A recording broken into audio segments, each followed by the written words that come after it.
The Oklahoma City Thunder just lost Game 3 of the Western Conference semifinals, and once again, it was a devastating loss as it came down to the wire, as the Thunder lost 105 to 101, only lost by 4. It was a closer game than last time. It was a closer game than Game 2, but this means we're down 2-1 now. A lot of people are wondering if it's time to panic after this performance, and I'm here to tell you, I don't think it's quite time to panic, but there is some stuff that's been happening that I quite frankly think is unacceptable that we're doing right now. We never did this kind of stuff in the regular season, but yet when the postseason comes around, we're starting to do it. Before I get into all this, though, I want to thank you guys for all the time you spent in watching this channel and watching it grow. You guys are some of the best fans out there. Thunder family, Thunder up, baby. We got a long series ahead. We knew it wasn't going to be easy. The Mavericks are a tough team, but I still have faith. I hope you guys have faith. So if you guys enjoyed this video, go ahead, drop in the comment section what you think the Thunder could have done better to turn this game around and win Game 3 and what we can do in Game 4. Now we'll go ahead and get into it.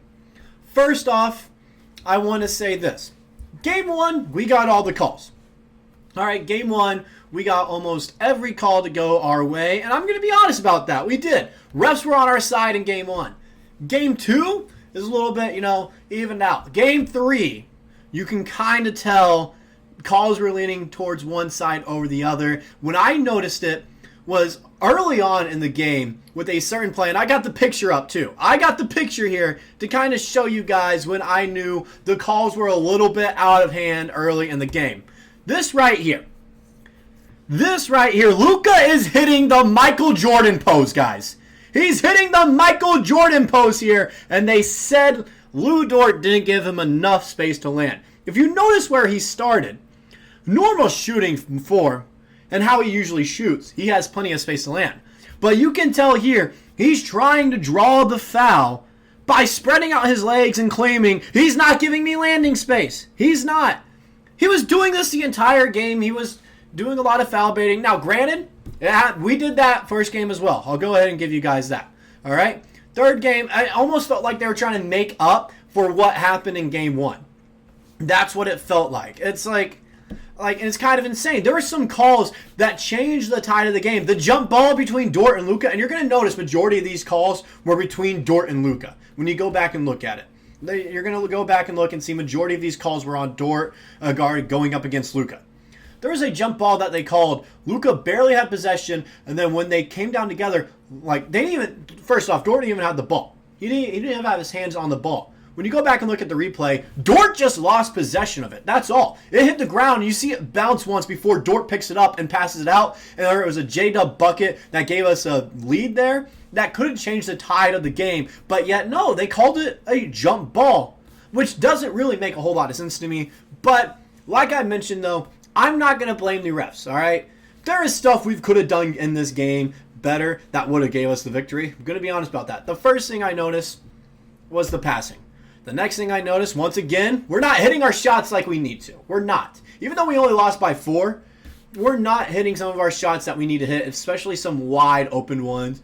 And third, we did see Dub go down a little bit there. We definitely have to see if he's going to be fine going forward. He came back and played, but you can tell he wasn't really himself going into the fourth quarter. But we're going to go ahead and look at the box score here. All right, here's Dallas's.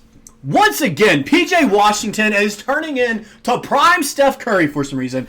I don't understand this. How is this happening?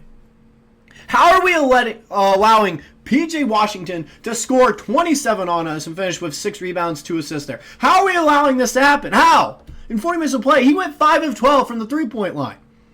Then you got Kyrie Irving with 22 points. Majority of them came in the second half. I think 14 of his points came from the second half today. 10 of 17, 2 of 6 from 3. Luka Doncic, 22 points. He only had 15 from the field, 7 of 17, 1 of 4 from behind the arc, 7 of 10 from the line. Then you had Derek Lively. Those free throw numbers stand out for him because it turned into hack-a-shack because we saw that he wasn't really making them to start the game. And then he ended up, I think, making 6 in a row against us, and that's when we stopped finally. But he finished with 12 points. Tim Hardaway Jr. had two, both his three-pointers were clutch threes that gave Dallas momentum. And one of them was we left him wide open. It was Gordon Hayward, and I'll also talk about that a little bit.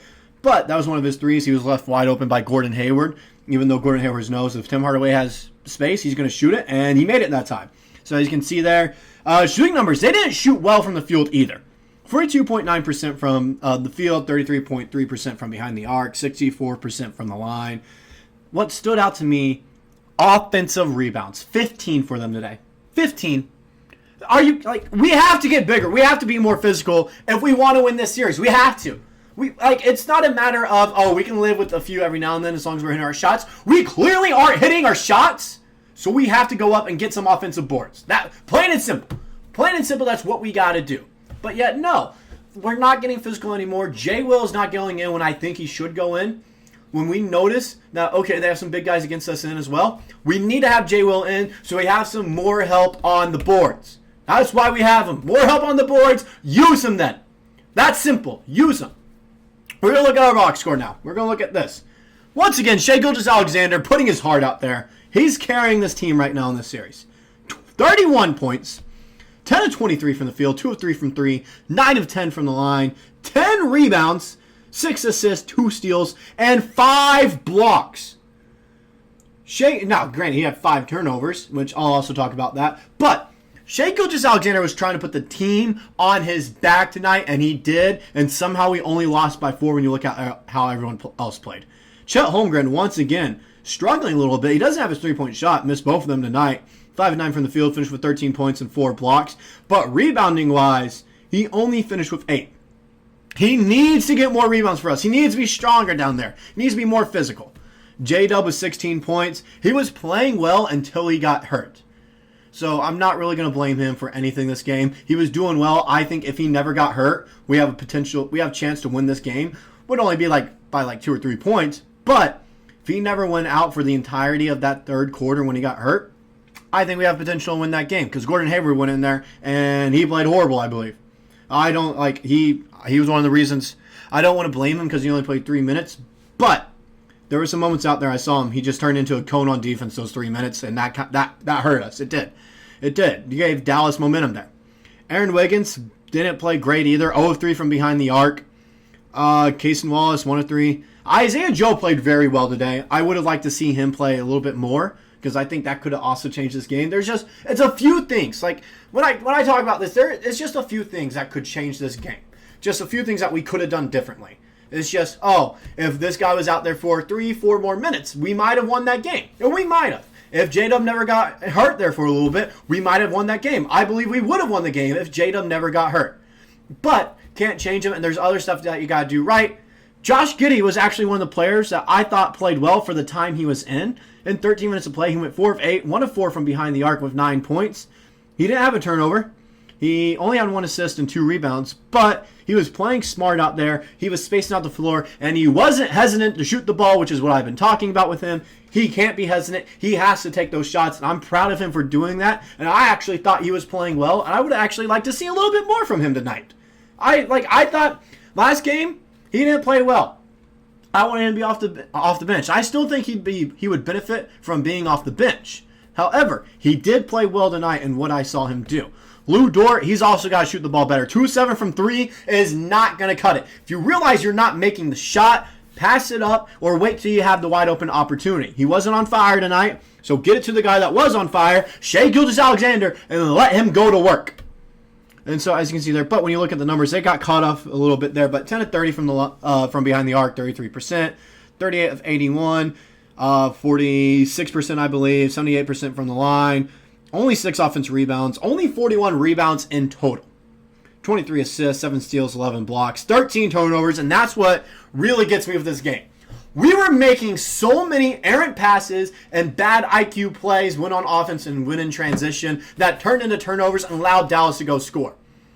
We were just making so many bad passes, passing it to the wrong guy and getting them into a forced shot opportunity there. Not actually giving them an opportunity to score, making them take a forced shot. Just so many bad passes throughout the entirety of the game. It's like everyone was worried about having the ball because of a little bit of pressure, so they were trying to get it away, which led into turnovers or bad shots being taken. If we want a chance to win this series and win the next game and keep our hopes alive, because we go down 3-1, it's time to panic. Right now it's 2-1. We're fine. We can come back and win game 4. We can. I believe we can. But if we play like we did passing-wise, if we're not making the right passes, If we're passing into traps, we're passing into forced shots, passing into turnovers, letting the defense easily read us, then it's not going to work out for us. We got to be better IQ-wise in passing the ball. We have to. That's simple. That's all I got for this takeaway, though. Pass the ball better. And if you notice you're not shooting well, pass it to the guy that's having a hot streak right now. Our three-point shooting hasn't been great this series, and if we want a chance to win, we got to pick it up in that regard. But that's all I got for this little reaction video. I'll catch you guys in the next one.